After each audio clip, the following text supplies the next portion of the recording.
Oke, Assalamualaikum warahmatullahi wabarakatuh. Selamat berbahagia seluruh siswa-siswi SMP Negeri 1 Pagelaran. Kali ini kita akan belajar mengenai pengenalan mikroskop yang mencakup komponen-komponen apa saja yang ada dalam mikroskop. Berikut kita mempelajari juga fungsinya.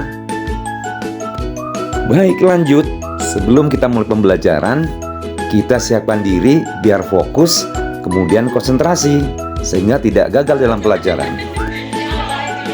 Sebelum mulai tutorial yang akan kita lakukan, yuk kita saksikan tayangan dari teman-teman kamu yang sudah asyik belajar mikroskop lebih dahulu.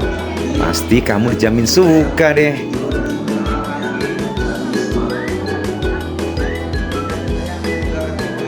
Yuk, tanpa panjang lebar kita mulai. Untuk pembahasannya kita sampaikan dari yang atas dahulu. Yang pertama ada bagian yang namanya lensa okuler. Lensa okuler itu erat kaitannya dengan okulus yang artinya mata. Lensa okuler, lensa yang letaknya dekat dengan mata, sehingga kita mudah untuk menghafalnya. Lensa okuler ini ada perbesaran yang 10 kali, 5 kali, dan 12 kali. Terus selanjutnya ada lensa objektif. Lensa objektif adalah lensa yang dekat dengan objek yang diamati. Lensa objektif memiliki perbesaran yang bervariasi 4 kali, 10 kali, 40 kali, bahkan 100 kali. Lensa objektif dan lensa okuler merupakan lensa yang bekerja sama dalam pembesaran bayangan. Nah, sehingga ketika kita menggunakan lensa okuler dengan perbesaran 10 kali dan lensa objektif dengan perbesaran 10 kali, maka perbesaran total yang akan diperoleh oleh benda yaitu 100 kali. Mudah kan caranya? Oke, selanjutnya kita ke tabung. Tabung itu untuk menghubungkan lensa okuler dan lensa objektif, sehingga bisa diatur perbesarannya. Berlanjut ke revolver. Revolver merupakan tempat menempelnya lensa objektif.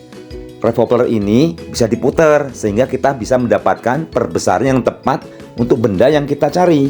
Kemudian kita lanjut ke bagian yang lain. Di bagian ini ada cermin.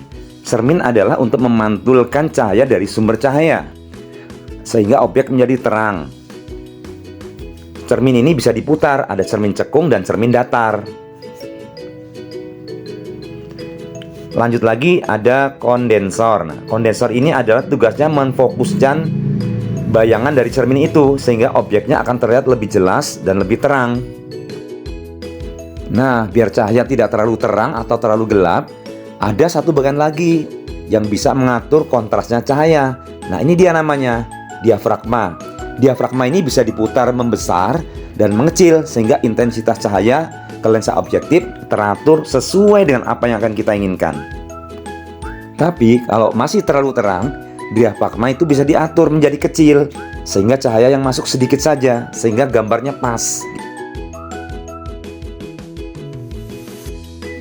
Kemudian ada meja preparat. Meja preparat fungsinya untuk meletakkan objek yang akan kita amati. Di meja preparat terdapat penjepit.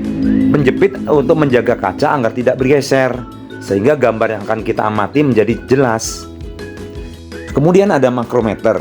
Makrometer untuk memutar bayangan secara cepat. Dan di bagian bawahnya ada juga mikrometer untuk menjauhkan atau mendekatkan lensa objektif secara pelan. Jikalau makrometer yang diputar, maka lensa objektif akan berputar dengan cepat.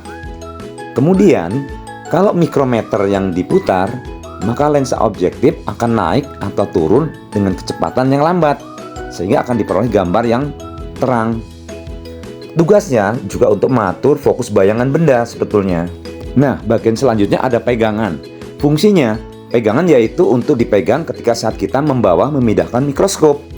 Kemudian, di bagian terakhir ada kaki mikroskop, merupakan dudukan tempat mikroskop di mana dia akan berdiri dengan tegak, sehingga mendapatkan gambar yang bagus.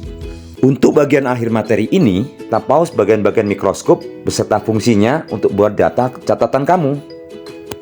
Baik siswa sekalian, sampai di sini dulu pembahasan kita. Sampai ketemu di pembahasan berikutnya. Sampai jumpa dan wassalamualaikum warahmatullahi wabarakatuh.